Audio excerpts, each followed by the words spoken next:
வணக்கம் நண்பர்களே.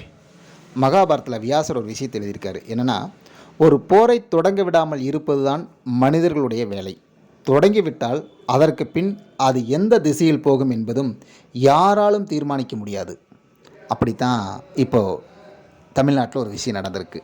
என்னென்னு பார்த்தீங்கன்னா, விஜய் தீபாவளிக்கு முன்னாடி தனது கட்சியை ஆரம்பித்து அந்த கட்சியின் மூலம் ஒரு மீட்டிங்கை நடத்தினார்.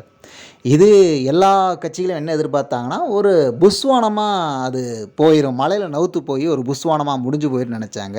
ஆனால் அது அணுகுண்டாக மாறி வெடிச்சிருக்குங்கிறது தான் அனைவரோட விஷயமா இருக்குது. அதற்கு பின்னாடி பார்த்திங்கன்னா, அனைத்து அரசியல் விமர்சகர்களும் அரசியல் கட்சிகளும் விஜயோட மீட்டிங்கை பற்றியே பேசிகிட்டு இருக்காங்க. அது இன்றைக்கு வரைக்கும் அது தொடர்ந்துகிட்டு இருக்குது. அது ஒரு மிகப்பெரிய அதிர்வலையை உருவாக்கியிருக்குன்னே சொல்லலாம். விஜய் ஆரம்பித்த அந்த கூட்டத்துக்கு வந்ததெல்லாம் பார்த்திங்கன்னா, மிகப்பெரிய இளைஞர் பட்டாளம். அது மட்டும் இல்லை, பொதுமக்களாக பெண்கள் கூட்டம் அதிகமாக இருக்குது அப்படிங்கிறது மிக முக்கியமான விஷயமா இருந்துச்சு.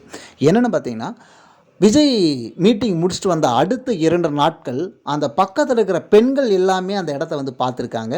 அது எதுக்கு என்னென்னு அவங்ககிட்ட கேட்கும்போது சொல்கிறாங்க, விஜய் தான் நேரில் பார்க்க முடியல, அந்த இடத்தையாவது நம்ம பார்த்துட்டு போகலாமேன்னு வந்தோம் அப்படின்னு ஒரு பாயிண்ட்டை சொல்லிட்டு போகிறாங்க.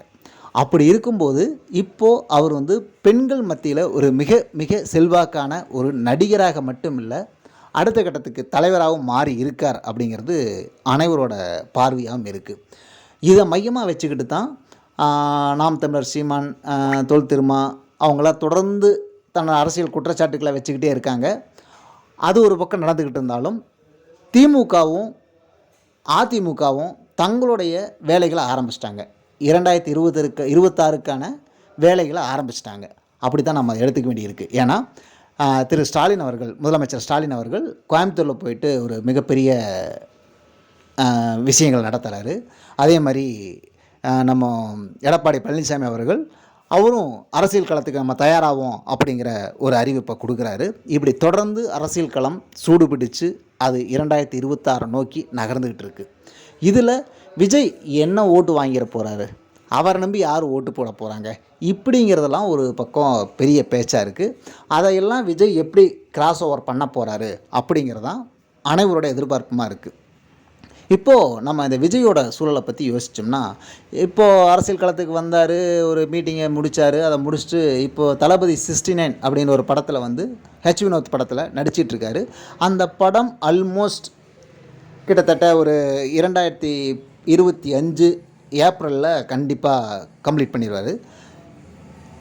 அடுத்தது அவருடைய நடவடிக்கை அனைத்தும் அரசியலை மட்டுமே சார்ந்து இருக்கும் அப்படின்னு தான் எல்லாரும் எதிர்பார்க்குறாங்க. இப்போது விஜய்க்கு என்ன ஓட்டு இருக்குது அப்படின்னு பார்த்தீங்கன்னா, குறைந்தபட்சம் விஜய்க்கான ஓட்டு அப்படின்னு பார்த்தீங்கன்னா, இப்போ நாம் தமிழர் ஒரு 3% ஓட்டு இருக்கும். அதே மாதிரி பாட்டாளி மக்கள் கட்சியில் ஒரு 3% ஓட்டு இருக்க வாய்ப்பு இருக்குது.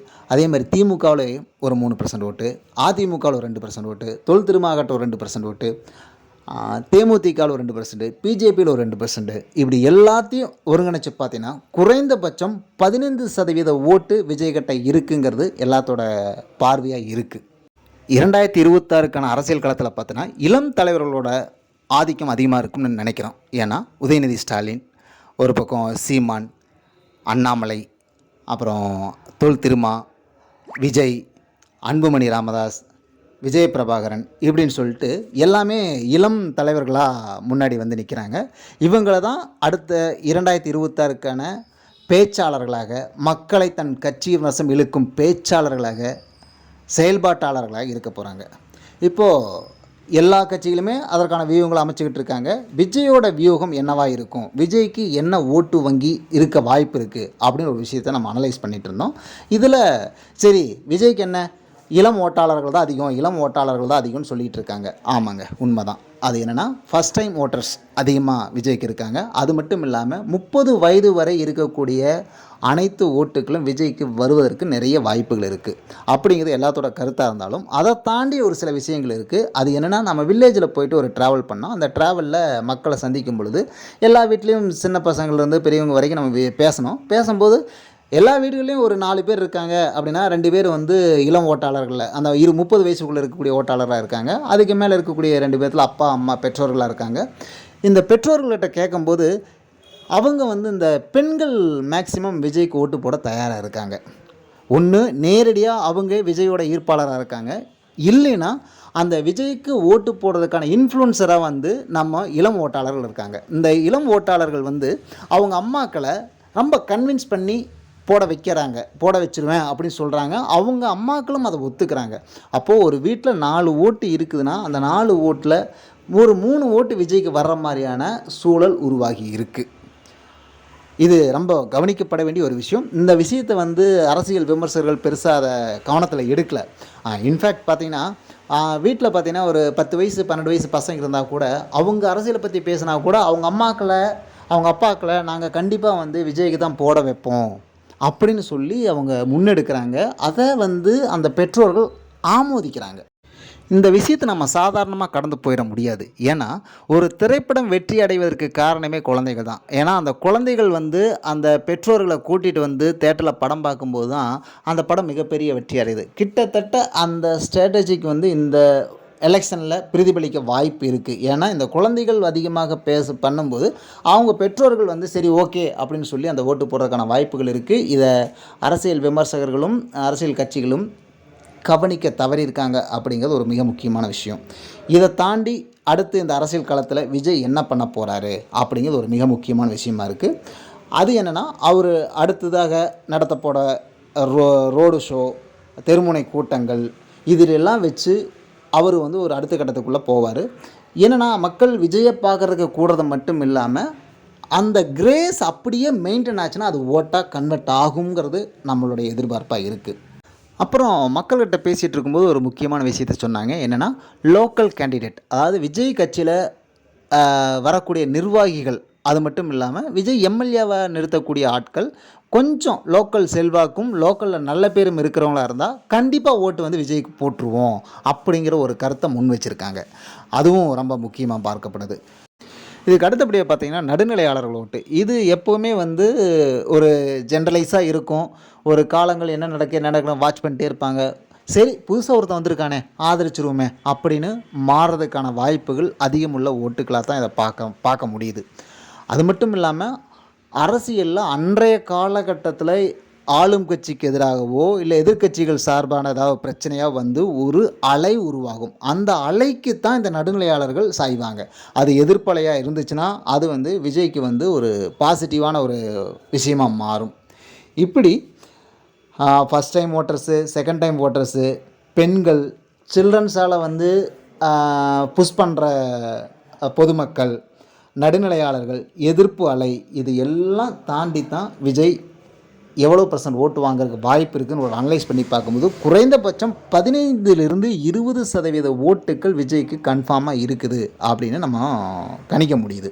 இதில் இந்த 20% ஓட்டுக்கள் தான் வெற்றியை தீர்மானிக்கக்கூடிய மிக முக்கியமான ஓட்டுக்கள் அப்படிங்கிறத யாராலுமே தவிர்க்க முடியாது, குறை சொல்ல முடியாத ஒரு விஷயந்தான்.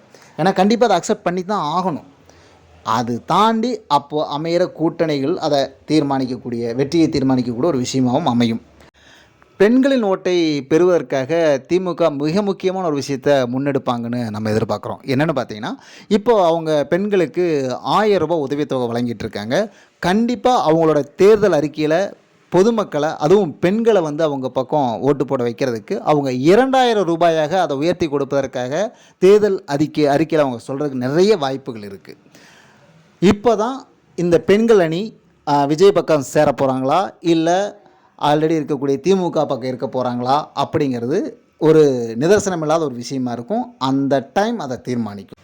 எது எப்படி இருப்பினும் அவர் சைடில் ஒரு 20% ஓட்டுக்கள் அவருக்கு கிடைக்குங்கிறது நம்மளுடைய எதிர்பார்ப்பாக இருக்குது.